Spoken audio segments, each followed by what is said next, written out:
Good evening students. बेटा आज हम पढ़ेंगे पाठ्यक्रम के निर्माण से संबंधित महत्वपूर्ण आधार कौन कौन से हैं। तो वो कौन कौन से आधार हैं जिस पर पाठ्यक्रम का निर्माण आधारित है।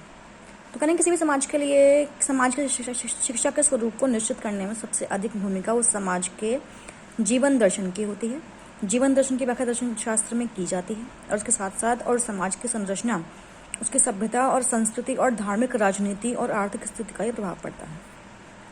इस सब का अध्ययन समाज शास्त्र के अंतर्गत होता है।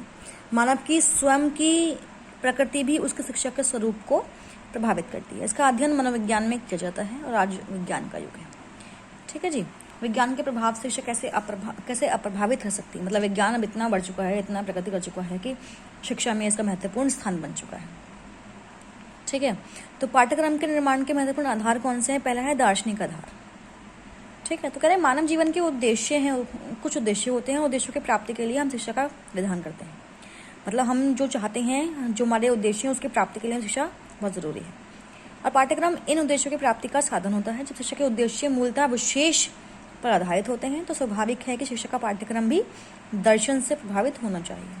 तो इस प्रकार दर्शन और पाठ्यक्रम एक दूसरे से संबंधित माने गए और पुराने जमाने से आज तक के इस पर्यवेक्षण से हम ये निष्कर्ष निकालते हैं कि सामाजिक परिस्थितियां और अलग अलग विचारधाराएं और हमें दर्शन के क्षेत्र में देखने को मिलती हैं, पाठ्यक्रम को अपने अनुकूल नियोजन कराने में सफल रही है। उसके बाद है आदर्शवाद और पाठ्यक्रम। तो करें आदर्शवाद संसार भी बाकी वस्तुओं की अपेक्षा मूल्यों, तथ्यों और आदर्शों को अधिक महत्व देता है और इसी वजह से इसका संबंध बालक की वर्तमान क्रियाओं या भावी विकास से न होकर पूरे मानव जाति के अनुभव से माना जाता है। नन कहते हैं कि पाठ्यक्रम में सम्मिलित होने वाले विषयों का मूल्य और महत्व मानव जीवन के लिए उच्च होना चाहिए और ये व्यक्ति और समाज की जीवन रक्षक क्रियाओं की पूर्ति में सहायक होते हैं। ठीक है। करें यह सहायक हो और मानव सभ्यता के निर्माण में सहायता प्रदान करें, क्योंकि ये दोनों ही क्रियाएं मानव भावों को सर्वश्रेष्ठ अभिव्यक्ति हैं। इसमें आपका व्यवसाय आता है, धर्म, समाज शास्त्र, नीति शास्त्र, साहित्य, कला, संगीत, हस्त कौशल, विज्ञान, गणित, भूगोल और इतिहास, ये सब समाहित रहते हैं। अब रास महोदय ने पाठ्यक्रम को ज्ञान, संवेदन और प्रक्रिया विकास, इन तीनों प्रक्रियाओं पर आधारित कहा था। ठीक है। उसमें ज्ञान के लिए कविता है, कला है, संगीत और प्रक्रिया विकास के लिए शिल्पकला, कंठकला, कलाई बुनाई को शिक्षा क्रम में शामिल किया है। ठीक है। तो कुछ इसमें पॉइंट दिए गए हैं। वो क्या कहें कि पाठ्यक्रम का आधार मनुष्य के विचार और आदर्श उच्च बनाना होने चाहिए। पाठ्यक्रम में शाश्वत मूल्यों मतलब कि सत्यम, शिवम, सुंदरम को महत्वपूर्ण स्थान दिया जाना चाहिए। शारीरिक, सामाजिक और आध्यात्मिक क्रियाओं पर बल दिया जाना चाहिए। पाठ्यक्रम में मुख्य रूप से आध्यात्मिकवाद, धर्म, नीति शास्त्र, कला, संगीत, दस्तकारी ये सब शामिल हों और पाठ्यक्रम विचार केंद्रित होना चाहिए। उसके बाद है प्रकृतिवाद या पाठ्यक्रम और पाठ्यक्रम।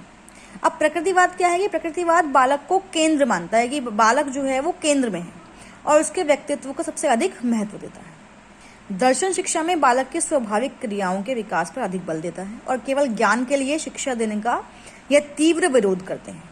इस दर्शन के अनुसार पाठ्यक्रम ऐसा हो जो बालक की स्वाभाविक क्रियाओं का विकास करे और उसे व्यवहारिक ज्ञान प्रदान करे, जिससे बालक जीवन की वास्तविक परिस्थितियों के अनुकूल अपने आप को ढाल सके। व्यायाम, खेलकूद, भूगोल, इतिहास आदि विषयों को समावेश पाठ्यक्रम में किया जाता है, लेकिन अभौतिक विषय जैसे कि भाषा, साहित्य, धर्म, नैतिकता, संगीत और कविता आदि को इनकी अपेक्षा गौण मतलब कोई महत्वपूर्ण स्थान नहीं दिया गया।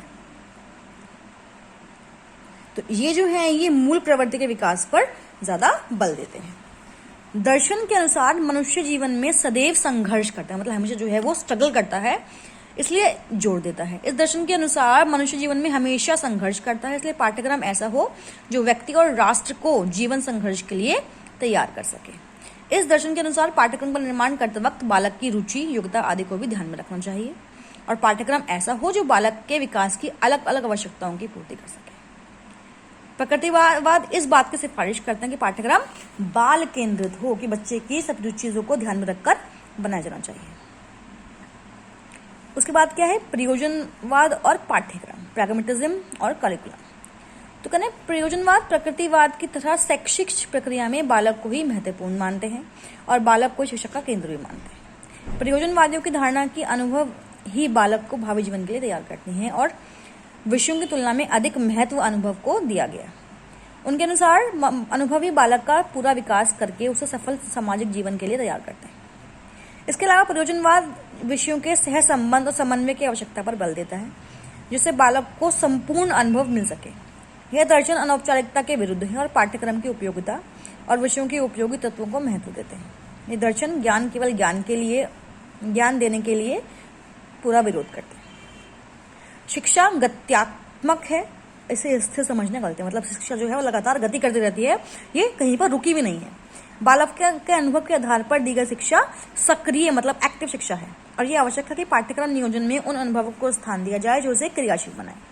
उन्हीं क्रियाओं को पाठ्यक्रम में शामिल किया जाना चाहिए जिन्हें बालक रुचि लेता हो और जो उसके स्वाभाविक प्रकृति के अनुसार।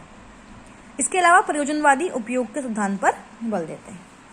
कहते हैं एक महत्वपूर्ण योगदान जो प्रयोजनवाद ने पाठ्यक्रम की संरचना में दिया है वह है सीखने की प्रक्रिया का एकीकरण करना और पाठ्यक्रम को क्रिया प्रदान करना। इन सही बातों को ध्यान में रखते हुए इस दर्शन ने पाठ्यक्रम में स्वास्थ्य, विज्ञान, शारीरिक और गणित विषयों को डालने की सिफारिश की। उसके बाद है यथार्थवाद और पाठ्यक्रम। यथार्थवाद व्यवहारिक ज्ञान को अधिक महत्व देते हैं। उनके अनुसार पुस्तकीय ज्ञान इतना महत्वपूर्ण नहीं है जितना कि बालकों को वास्तविकता से परिचित करना है। मतलब जो चीज़ रियलिटी है, जो रियल में है, उससे बच्चों को अवगत कराना है। तो यथार्थवादियों के अनुसार बालक के अमूर्त और काल्पनिक भावों को विकसित करना ही शिक्षा का मेन मुद्दा है। उसके लिए पाठ्यक्रम में ऐसे विषय, दैनिक क्रियाओं और व्यवसायों का समावेश किया जाना चाहिए जो बालक को वास्तविक जीवन की परिस्थितियों से अवगत करा सके। यथार्थवादियों के अनुसार पाठ्यक्रम में भी जीवन के समान विस्तृत होना चाहिए। यथार्थवादियों ने सभी विषयों की उपयोगिता को स्वीकार करते हुए उनको पाठ्यक्रम में स्थान दिया, लेकिन सबसे अधिक बल उन्होंने वैज्ञानिक विषयों और व्यावसायिक विषयों पर दिया है। निश्चित पाठ्यक्रम में व्यावसायिक विषयों एवं विज्ञान को प्रमुख इतिहास, भूगोल, कानून को गौण और साहित्य, कला, संगीत आदि को निम्न स्थान दिया। मतलब उनको इतना महत्वपूर्ण स्थान नहीं दिया गया। उसके बाद है सोशियोलॉजिकल बेसिस ऑफ करिकुलम, मतलब पाठ्यक्रम के समाजशास्त्रीय आधार। ठीक है, अभी तक जो हमने पढ़े हैं वो है दार्शनिक आधार। ये फिलोसफिकल बेसिस क्या क्या है, जो जितने भी फिलोसफर हुए हैं उन्होंने क्या कहा है। अब समाज क्या कहता है, तो क्या समाज के पाठ्यक्रम निश्चित करने में दर्शन के बाद समाज विशेष की संरचना, उसकी संस्कृति और धार्मिक, राजनीति और आर्थिक स्थिति का प्रभाव पड़ता है। इस बात का एक उदाहरण स्पष्ट किया जा सकता है कि जिस समाज में पुरुषों और स्त्रियों का कार्य क्षेत्र अलग होता है उसमें स्त्रियों की शिक्षा का पाठ्यक्रम पुरुषों की शिक्षा के पाठ्यक्रम से अलग होता है, और जिस समाज में दोनों में इस प्रकार का कोई भेद नहीं होता उसमें दोनों के लिए सामान्य पाठ्यक्रम दिया जाता है। प्रत्येक समाज की शिक्षा में इसके पाठ्यक्रम में उसकी सांस्कृतिक उपलब्धियों का समावेश होना जरूरी है। मतलब जो सांस्कृतिक उपलब्धियां की गई हैं उसको शामिल किया जाना चाहिए। समाज की संस्कृति उसकी शिक्षा का मूल आधार होता है। हर समाज की अपनी रहन सहन और खान पान की विधियां हैं। मतलब अगर हम यहाँ देखें या किसी और देश में चले जाएं या किसी और समाज में चले जाएं, किसी और स्टेट में चले जाएं, तो सबकी जो प्रवृत्तियां हैं वो अलग अलग हैं, रीति रिवाज अलग अलग हैं, सबके अलग रीति रिवाज हैं, मूल्य हैं, आदर्श हैं। ठीक है, समाज में परिवर्तन भी होते ही रहते हैं, लेकिन इन मूलभूत मान्यता और आदर्शों को वह सरलता से नहीं छोड़ता। मतलब चाहे कितना ही बदला। हाँ, उसके बाद कह रहे हैं कि अपने मूलभूत आदर्शों को वो छोड़ता नहीं है और इनका शिक्षा में प्रतिबिंबित होना स्वाभाविक होता है। कहते हैं समाज की धार्मिक, राजनीतिक और आर्थिक स्थिति भी शिक्षा के पाठ्यक्रम को प्रभावित करती है। तो कोई भी समाज हो, चाहे इंडिया का हो, चाहे पाकिस्तान का हो, चाहे सऊदी अरब का हो, चाहे कहीं और का हो, सबके अपने अपने कुछ विशेष मूल्य होते हैं जिनको वो मानते हैं। ठीक है, उसके बाद है पाठ्यक्रम के मनोवैज्ञानिक आधार। के मनोवैज्ञानिक आधार क्या है, तो शिक्षा के उद्देश्य को निर्धारित करना दर्शन शास्त्र का कार्य है। इन उद्देश्यों को प्राप्त करने के लिए विषयों का ज्ञान और क्रियाओं का प्रशिक्षण निर्धारित करना समाजशास्त्र का काम होता है। लेकिन इस लेवल के बच्चे उसे किस सीमा तक ग्रहण कर सकेंगे, ये मनोवैज्ञानिक ही बता पाते हैं। मनोवैज्ञानिक में बच्चों के शारीरिक, मानसिक और सामाजिक और संवेगात्मक विकास का अध्ययन किया जाता है। इस अध्ययन के अभाव में हम ये तय नहीं कर सकते कि किस स्तर के बच्चों को भाषा का कितना ज्ञान कराया जा सकता है। मनोवैज्ञानिक ने अपनी खोजों के आधार पर यह भी बताया कि बच्चे वह सब शीघ्रता से सीखते हैं जिनमें उनकी रुचि समान होती है और जिनको सीखने की उनमें शारीरिक और मानसिक क्षमता होती है। रिजल्ट के निकला कि अब सब बच्चों को एक सा बनाने की बात समाप्त हो गई है। अब हम बच्चों के लिए विविध मतलब अलग अलग पाठ्यक्रम का निर्माण करते हैं और स्पष्ट है कि किसी भी स्तर विशेष के बच्चों की पाठ्यचर्या का निर्माण करते समय उसे उस तरह के बच्चों की मनोवैज्ञानिक स्थिति का ज्ञान होना आवश्यक है। बिना मनोविज्ञान के स्पष्ट ज्ञान के हम सैद्धांतिक बात कितनी भी कर लें, मतलब कितनी भी रूल्स एंड नॉलेज समझा लें, लेकिन उचित पाठ्यक्रम का निर्माण नहीं कर सकते। उसके बाद है पाठ्यक्रम का वैज्ञानिक अध्ययन। तो करें आज के टाइम में विज्ञान का युग है, विज्ञान के क्षेत्र में असीम आविष्कार हो रहे हैं, समाज की जो काया है उसको पलट कर रख दिया है। पाठ्यक्रम भी इस वैज्ञानिक क्रांति से दूर नहीं रहा, मतलब पाठ्यक्रम को भी इसने प्रभावित किया है। और आज मैक्सिमम शिक्षा शास्त्री इस बात के पक्ष में कि पाठ्यक्रम में वैज्ञानिक विषयों को अधिक महत्व दिया जाता है। इस विचार के मुख्य प्रतिपादक हर्बर्ट स्पेंसर हैं। उन्होंने शिक्षा का प्रमुख उद्देश्य पूर्ण जीवन के लिए तैयारी माना है। इस उद्देश्य की प्राप्ति के लिए उन्होंने कुछ कार्यों को करने और पाठ्यक्रम में शारीरिक विज्ञान, स्वास्थ्य विज्ञान, भाषा, गणित, भूगोल, पदार्थ विज्ञान, बाल मनोविज्ञान, समाजशास्त्र, राजनीतिक शास्त्र, अर्थशास्त्र, इतिहास, साहित्य, संगीत, काव्य और कला जैसे विषयों को रखे जाने पर बल दिया है। इन विषयों में से विज्ञान के विषयों को मुख्य स्थान और बाकी विषयों को गौण स्थान, मतलब इतना महत्वपूर्ण नहीं माना गया। ठीक है जी, ये टॉपिक खत्म होता है। नेक्स्ट टॉपिक आपका क्या है? पर्यावरण अध्ययन। अध्ययन के एक क्षेत्र के रूप में आप कैसे मानते हैं, देखिए जरा कि पर्यावरण अध्ययन का अध्ययन के एक क्षेत्र के रूप में वर्णन करें, ये आपका सवाल है। तो एकीकरण क्या होता है कि सबको एक मान लेना, कि संगठन का वह स्वरूप है जो पर्यावरण अध्ययन क्षेत्र के विभिन्न विषयों की अपेक्षा इसके एकीकृत पक्ष पर बल देता है। पर्यावरण अध्ययन विज्ञान, सामाजिक विज्ञान और पर्यावरण शिक्षा का मिश्रित रूप है। मतलब एवीएस के अंदर आपके एसएसटी, साइंस और एनवायरमेंटल साइंस सब आते हैं। मनोवैज्ञानिक गेस्टॉल्ट ने एकीकृत पाठ्यक्रम को एकीकृत उपागम का समर्थन किया है। इस उपागम की शुरुआत यूएसए में की गई थी। एकीकरण के सिद्धांत पर आधारित है। शिक्षा की धारणाओं और क्रियाओं को एक इकाई में संयुक्त कर, मतलब जोड़कर इनकी उपयोगिताओं को बढ़ाया जा सके। एकीकरण किसी सीमा तक इकाइयों के प्रयोग उप विषयों के क्रम के द्वारा विषय सामग्री के चयनित भाग के सीमित प्रयोग के द्वारा होता है। एक सफल एकीकरण क्या है? कि जो विद्यार्थियों को उचित लगे। यह परंपरागत विभाजन को नकारता है, विषय सामग्री की उपयोगिता पर बल देता है। इसलिए हमें पर्यावरण अध्ययन के विभिन्न विषयों इतिहास, भूगोल, अर्थशास्त्र, राजनीति शास्त्र और नागरिक शास्त्र, भौतिकी, रसायन विज्ञान, जीव विज्ञान, पर्यावरण शिक्षा आदि की विषय सामग्री को अधिगम अनुभव का चयन और संगठन इस प्रकार से किया जाए इसमें आपस में एकीकरण और समन्वय बना रहे, मतलब जिसको आप एक रूप में देख सकें। एकीकरण पाठ्यक्रम क्रिया केंद्रित पाठ्यक्रम है, मतलब इंटीग्रेटेड करिकुलम क्या है? एक एक्टिविटी सेंटर्ड करिकुलम है जहाँ पर हम करके सीखते हैं। ठीक है, तो इस प्रकार के उपागम का प्रयोग परियोजना विधियों को साथ पढ़ाते समय किया जाता है, मतलब अनुभव केंद्रित या अनेक सामूहिक क्रियाएं शामिल होती हैं इसके अंदर। ठीक है जी, मस्तिष्क हो, हृदय हो या हाथ की क्रियाएं एकीकृत पाठ्यक्रम के विकास में सहायता मिलती है, क्योंकि इसमें करने के द्वारा बच्चा सीखता है। सिद्धांत क्या है? लर्निंग बाय डूइंग, कि लर्न कैसे होगा, समझेगा कैसे? जब वो करके देखेगा। ठीक है जी, अब यहाँ पे क्या है कि पर्यावरण अध्ययन के एकीकृत उपागम के कुछ लाभ हैं। क्या लाभ है? पहला है एकीकृत जानकारी, कि पर्यावरण अध्ययन विषय की जानकारी सबको एक साथ शामिल करके देता है। पूर्ण विकास, कि पर्यावरण अध्ययन के एकीकृत पाठ्यक्रम द्वारा छात्रों का पूरी तरह से विकास होता है, शारीरिक, बौद्धिक, मानसिक, सामाजिक हर तरह का विकास होता है। मनोवैज्ञानिक, कि यह उचित मनोवैज्ञानिक सिद्धांतों पर आधारित होता है और विद्यार्थियों की रुचि अभिप्रेरणा से जुड़ा हुआ होता है। ठीक है जी, उपागम को शिक्षा विधि को अधिक रोचक और सहज बनाता है। जीवन के लिए तैयारी करना, कि बच्चा जो है अपने जीवन के हर स्तर के लिए यहाँ पे तैयार होता है, उसका अपने आप सामना करता है। मूल भावनाओं और संवेदकों का परिष्करण, कि एकीकृत उपागम जो है ये मन की इच्छा या निर्माण जैसी प्रवृत्तियों और संवेगों में के परिष्करण में हेल्प करता है। यथार्थ जीवन पर आधारित, रियलिज्म पर आधारित है, मतलब जो रियलिटी है लाइफ की उसको दिखाता है। जिम्मेदारी को सौंपना, कि भाई बच्चा खुद लगे सीख रहा है, तो बच्चा जो है वो कैसा हो रहा है, वो अपनी जिम्मेदारी खुद उठा रहा है। संपूर्ण क्रिया केंद्रित, ये जो है क्रिया पर आधारित है, बच्चा करके सीखेगा। यहाँ पे अनुभव केंद्रित, ये बच्चा से एक्सपीरियंस लेता है। परिसीमाएं, कि अधिक समय का लगना, कि यहाँ पे टाइम जो है बहुत ज़्यादा लगता है। और कोई सीक्वेंस नहीं है, मतलब कोई पर्टिकुलर स्टेप बाय स्टेप नहीं सिखाते हैं यहाँ पे।